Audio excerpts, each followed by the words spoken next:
അങ്ങനെ ഫ്രേ മാൽദൂസ് എന്ന യുവ സന്യാസി ആ വേശ്യാലയത്തിലേക്ക് എത്തുന്നു.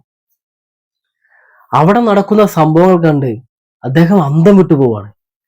ഹിൽഡ ഒറാക്കൻ, അവളുടെ കൈവിരലിൽ ആണ് ആ നഗരം, ആ വേശ്യാലയം. അവളുടെ കൈക്കുമ്പിളിൽ അവൾ ആ വേശ്യാലയത്തെയും ആ നഗരത്തെയും അടക്കി ഭരിച്ചിരിക്കുകയാണ്. അവളുടെ പ്രശസ്തി, അവളിലേക്ക് ആൾക്കാർ ഒഴുകുന്നത്, ഇതൊക്കെ കണ്ട് അദ്ദേഹം അന്തം വിട്ടുപോകണം. ഇത്രയും പാവലമായ ലോകത്ത് എങ്ങനെ ഇതൊക്കെ നടക്കുന്നു? ഹിൽഡ ഉറാക്കൻ മനസ്സിലാക്കുന്നു, ഫ്രേ മാൾത്തസ് തന്റെ നാട്ടിൽ നിന്ന്, തന്റെ സമാധാനത്തിന്റെ നാട്ടിൽ നിന്ന് ഇച്ചിരി പരിഹാസത്തോടെ കേട്ടോ തന്നെ രക്ഷിക്കാൻ വന്നിരിക്കുകയാണ്. അവൻ പോലും അറിയാതെ അവനെ നിരീക്ഷിക്കുന്നു, യുവ സന്യാസിയെ. ഫ്രേ മാൾത്തൂസ് എല്ലാ സമയവും ഹിൽഡ ഹുറാക്കിനെ നിരീക്ഷിക്കുകയും അവളെ കുറിച്ച് പഠിക്കാനും ശ്രമിക്കുമ്പോൾ ഒരു ചെറിയൊരു അബദ്ധം സംഭവിക്കുന്നുണ്ട്.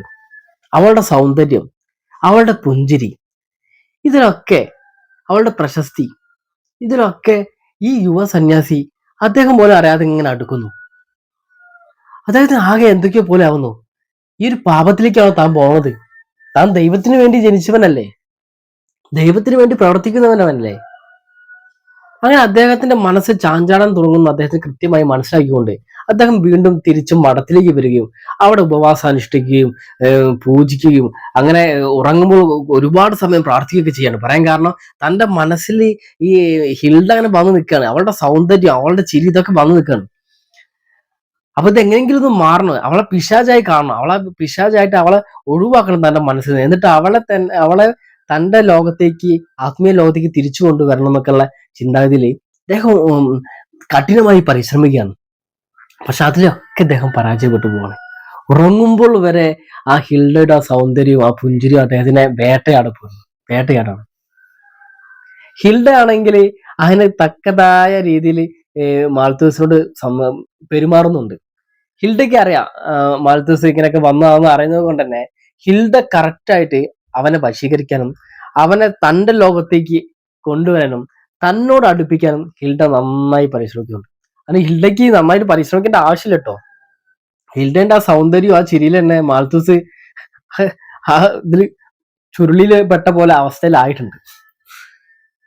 ഹിൽഡ മാൾത്തൂസിനെ നല്ല രീതിയിൽ ഇങ്ങനെ ഇങ്ങനെ ഇങ്ങനെ നോക്കും, നല്ല പ്രണയത്തോടെ നോക്കും, പുഞ്ചിരിക്കും. അവളുടെ സൗന്ദര്യവും അവളുടെ പ്രശസ്തിയും എല്ലാം, അവളുടെ ആകാര ഭംഗിയും എല്ലാം മാൾത്തൂസിന് മുകൾ അവൻ അറിയാതെ പോലും ഇവൾ മനഃപൂർവ്വം പ്രകടിപ്പിക്കും. ഇതിലൊക്കെ മാൾത്തൂസ് അറിയാതെ അകപ്പെട്ടു പോകും. മാൾത്തൂസിന് അറിയാണ്ട് ഹിൽഡയോട് പ്രണയം തോന്നിപ്പോവും. പക്ഷെ മാൾത്തൂസ് അതിന് സമ്മതിക്കൂല. പറയാൻ കാരണം മറ്റേ തന്റെ നാട്ടിലെ യുവജനതയുടെ ഏറ്റവും വലിയ ആരാധ്യ പുരുഷനാണ് മാൾത്തൂസ്. പക്ഷെ അതൊക്കെ കൈവിട്ട് പോകുന്ന ഒരു അവസ്ഥയിലേക്കാണ്. ഒരു ദിവസം ഒരു എപ്പിസോഡിൽ കാണിക്കുന്നുണ്ട്, ഈ എപ്പിസോഡ് കാണിക്കുന്ന സംഭവമാണ്, അങ്ങ് മുകളിലെ ജനലിൽ നിന്നിട്ട് എല്ലാ സമയവും ഹിൽഡ മാൾത്തൂസിനെ നിരീക്ഷിക്കും. മാൾത്തൂസ് താഴത്ത് ആ തെരുവുകളിലൂടെയൊക്കെ നടക്കുമ്പോൾ ഹിൽഡയെ നോക്കുകയും ഹിൽഡന്റെ പ്രവൃത്തികൾ നോക്കുമ്പോൾ ഒക്കെ നോക്കുമ്പോൾ അതിന്റെ മുകളിലെ ജനലിൽ നിന്നിട്ട് ആ ഒരു ദേവതയെ പോലെ അവളിങ്ങനെ നോക്കി നിൽക്കും. അവളിങ്ങനെ നോക്കി പുഞ്ചിരിക്കും. മാൾത്തൂസ് ആകെ ഇതായി പോകും. അങ്ങനെ ഒരു ദിവസം ഹിൽഡ ചോദിക്കുന്നുണ്ട്, നിങ്ങൾ വിശുദ്ധനല്ലേ, എന്നെ ഈ പാപത്തിൽ നിന്ന് രക്ഷിക്കുമോ? ഞാൻ ഒരു വെല്ലുവിളി പോലെയാണ് അവൾ ചോദിച്ചത്. മാൾത്തൂസ് ആകെ വിറച്ചു പോകും. പറയാൻ കാരണം ഇങ്ങനെ ഒരു ചോദ്യം പ്രതീക്ഷിച്ചില്ല. അപ്പൊ ഈ ചോദ്യം പ്രതീക്ഷിച്ചില്ല എന്ന് മാത്രമല്ല, ഇതെങ്ങനെങ്കിലും തനിക്ക് അതിന് കഴിയില്ല എന്നുള്ള ഒരു ചെറിയൊരു ഇത് മനസ്സിൽ വന്നിട്ടുണ്ട് മാൾത്തൂസിന്. പക്ഷെ എന്നാലും മാൾത്തൂസ് തന്റെ മാനസികമായിട്ട് മനസ്സിൽ ആ വെല്ലുവിളി സ്വീകരിക്കുകയും അതിലേക്ക് അവളെ പിന്തിരിപ്പിക്കാനും അവളെ രക്ഷിക്കാനും വേണ്ടിയായി മാൾത്തൂസ് ഇറങ്ങാണ്. മാൾത്തൂസ് അവളെ പാപിയായും പിശാചായും കാണാൻ ശ്രമിക്കുന്നു. അദ്ദേഹം എത്രത്തോളം അങ്ങനെ വിചാരിക്കുന്നോ അത്രത്തോളം ഈ ഉൾട്ടടിക്കുമെന്ന് പറയില്ലേ, അതേ അവസ്ഥയാണ്. അവളുടെ സൗന്ദര്യവും പുഞ്ചിരിയും അതാണ് അയാളുടെ മനസ്സിലേക്ക് നിറഞ്ഞു വരിക. സത്യം പറഞ്ഞാൽ അയാൾക്ക് അവളുടെ സൗന്ദര്യത്തിന് മേലൊരു പ്രണയം വന്നിട്ടുണ്ട്. അത് അയാൾക്ക് സമ്മതിക്കാൻ മടിയാണ്. പിന്നെ ഈ നഗരത്തില്, അതായത് ഹിൽഡയുടെ നഗരം, മാൾത്തൂസിന്റെ ആത്മീയ നഗരം, സമാധാനത്തിന്റെ നഗരം, ഈ നഗരത്തിലെ ഒരു വലിയ ചർച്ച കഴിഞ്ഞ എപ്പിസോഡിലും പറഞ്ഞു. പക്ഷെ ഇത് അങ്ങനെയല്ല. ഇവിടെ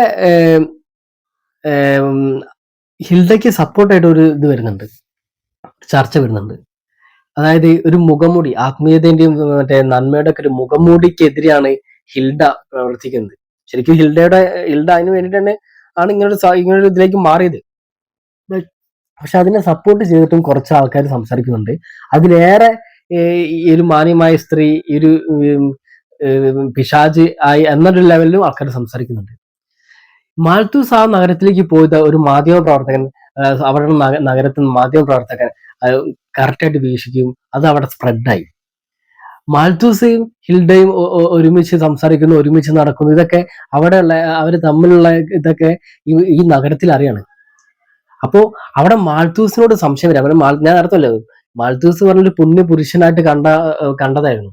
അപ്പോ തങ്ങൾ ഇങ്ങനെ കണ്ട ഒരാൾ ഇങ്ങനെ ഇത് പോയതോ, മാൽത്തൂസിന്റെ ഉദ്ദേശം എന്താണെന്ന് ഇവർ അറിയുന്നില്ല. പക്ഷെ ഇവര് മാൽത്തൂസിനോടും ഒരു സംശയം വരികയാണ്, അയാൾ ഇങ്ങനെ ഇതിലേക്ക് അകപ്പെട്ട് പോയോന്ന്. ആ സംശയം ഒരു തരത്തിൽ ശരിയാണ്, മാൽത്തൂസ് അവർ അകപ്പെട്ട് പോയിട്ടുണ്ടായിരുന്നു. ഇനി മാൽത്തൂസ് നമ്മളെ ഹിൽഡയുടെ വെല്ലുവിളി ഏറ്റെടുക്കാനുള്ള സംഭവത്തില് ഏറ്റെടുക്കാൻ തുടങ്ങിയപ്പോൾ മാൽത്തൂസിൽ നമ്മൾ പറഞ്ഞല്ലോ, അത് അവളോട് നല്ല പ്രണയാവൻ, ഭയങ്കര പ്രണയം. അപ്പൊ ഈ പ്രണയം ഇനി എങ്ങനെയാണ് പ്രകടിപ്പിക്കുക? പക്ഷെ മാൽത്തൂസ് അത് തുറന്നു പറയാനോ അത് സമ്മതിക്കാനോ തയ്യാറാവുന്നില്ല. മാൽത്തൂസിന്റെ മനസ്സിൽ മാൽത്തൂസ് പോലും അറിയാണ്ട് ആ പ്രണയം അങ്ങനെ തിങ്ങി നിറഞ്ഞിരിക്കുകയാണ്.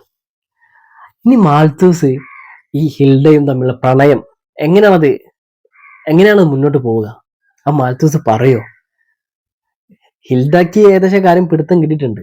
അപ്പൊ ഇനി ഇവർ രണ്ടാളും നല്ല പ്രണയ ജോഡികളാവുമോ? മാൽത്തൂസ് ആ ഒരു ഹിൽഡയുടെ ആ ലോകത്തേക്ക് പോകുമോ? ഇതൊക്കെയാണ് ഇനി അടുത്ത എപ്പിസോഡിൽ അടുത്ത കാര്യങ്ങളായിട്ട് നമ്മൾ പറയാൻ പോകുന്നത്. ഭയങ്കര രസമായിട്ടുള്ള കഥയാട്ടോ. നമുക്കറിയാം, ഒരു മാന്യമായ സ്ത്രീ പെട്ടെന്ന് വേശ്യയാകുന്നു അല്ലെ, ഇതൊക്കെ ഒരു അതിഗംഭീര സബ്ജക്റ്റ് ആണ്. അപ്പോൾ നമുക്ക് അടുത്ത എപ്പിസോഡിൽ ബാക്കി കാര്യങ്ങൾ പറയാം. നല്ല രസമായിട്ടാണ് പോകുന്നത്. എല്ലാവർക്കും ഇഷ്ടപ്പെട്ടിട്ടുണ്ടെങ്കിൽ നിങ്ങൾ സബ് ചെയ്യണം, ലൈക്ക് ചെയ്യണം, കമന്റ് ചെയ്യണം, പിന്നെ ഹൈപ്പ് ബട്ടൺ വെക്കണം, നമ്മൾ സപ്പോർട്ട് ചെയ്യണം, ഷെയർ ചെയ്യണം. ഓക്കെ, ഇത് വിശ്വനാഥൻ, ബൈ.